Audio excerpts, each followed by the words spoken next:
Here's head football coach Steve Johnson. And coach, another big win for your football team, 55-6 over Hamlin. Really balanced attack. Talk about what you really enjoyed after Saturday's win.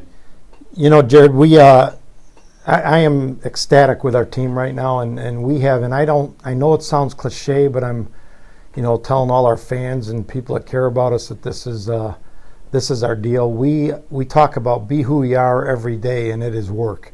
You got to come to work, you got to go to class, you got to do football with your whole heart every day, and not for you, for each other. Our guys went to Hamlin, and sometimes it's a hard, we're supposed to win, everything's supposed to go that way, and our guys, we don't have anything against Hamlin. We just, they're just an obstacle in the way, but we just played great. We just played efficient. We played with a high intensity level that wasn't overdone, and we didn't get ahead and let up. We were just kind of machine-like, and it was great. And I kind of thought, what a way to live, just efficient and sharp. And I'm just really proud of our players for that whole, and we prepped that way. And so when you prep that way and you play that way, it kind of feels to the guys like, hey, yeah, coaches, these guys aren't full of it. You know what I mean? And so, and it's really a cool thing. And so that's what's great about this game. And we are really good at our next deal is St. Olaf. We are just going right now. Next deal, really, Tuesday, Wednesday, Thursday, Friday. Today's the big day. Let's be great today, and then it carries over day to day. So it's been neat that way. Well, one of the things you talked about was this efficiency, and the biggest model for that is Eric Peterson. He finished last Saturday 19 of 24, 280-some yards passing. What have you seen in his leadership and his confidence as he continues to progress throughout the season? Eric is a competitor in the greatest sense.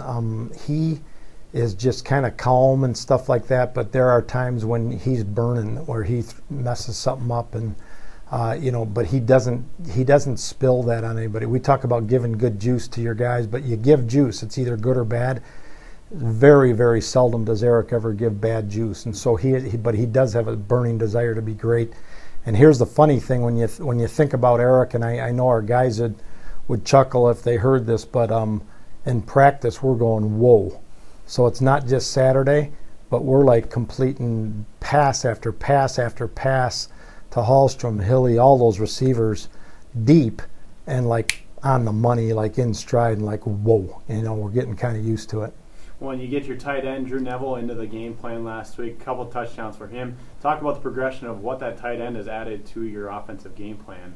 Well, Drew, along with Ben Price, Tony Nettleton, and even McGaffey, those guys, our tight ends are really good players. And in the mix of things, we've kind of had a guard over there. We've kind of in our past, and these guys have had to really do a great job in the run game, and they are great at the run game. Drew surprised us in the run game. We thought he'd be a really good receiver in the deal, but he's really done a great job, and he really gets football.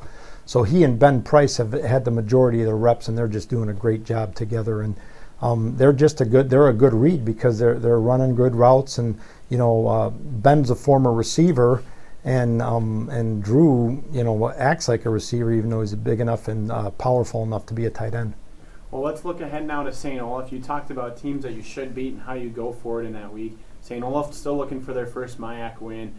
How do you get into that mindset of not letting any type of distractions haunt you from maybe falling to St. Olaf for the third straight season? Right. St. Olaf is, they've kind of had our number, and if we're thinking about that, we're idiots. And also, if we're thinking, well, they haven't won any games, we're idiots. We're going to just be who we are and play our guts out on Saturday. And that's not always that easy. You kind of got to get that stuff out of your mind. And, we kind of laugh, but it's true that, block the right guy.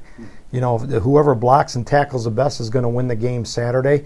And we think that that's going to be Bethel. And so we think that every week, so why wouldn't we think it this week? And we're just going to get after St. Olaf and play the best game we possibly can, see what happens. Well, it's your final home game of the regular season 2013. 1 o'clock this Saturday. Let's go get another W. Can't wait.